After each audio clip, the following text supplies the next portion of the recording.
Siep 552 AA werd in 2021 geboren als Sikke van het Sarabos. Hij is gefokt door de familie Seidsma uit Gerkesklooster. Siep is een zoon van Tiede 501 uit een stermerrie van Heidse 425, gevolgd door een sterpreferente dochter van Leffert 306.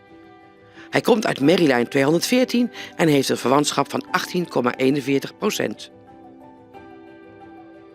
Siep heeft veel rasuitstraling, veel front en een sierlijke beleiding. Hij is evenredig, opwaarts gebouwd en heeft veel lengte in het voorbeen. De schouder is iets steil en kort, de bovenlijn correct en goed bespierd. Het kruis is lang en heeft de gewenste, iets horizontale ligging. Het beenwerk is voldoende droog en de hengst heeft royale hoeven. Siep is een allround hengst met 3 correcte basisgangen. Hij laat in stap en draf veel tact zien en heeft een mooie zelfhouding in draf en galop. De hengst toont veel inzet en is goed bewerkbaar met een fijne aanleuning. Siep 552 is een vriendelijke en ongecompliceerde hengst.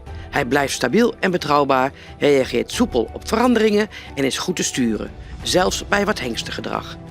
Bij Siep is tijdens het centraal onderzoek aan beide ogen dystichiasis geconstateerd.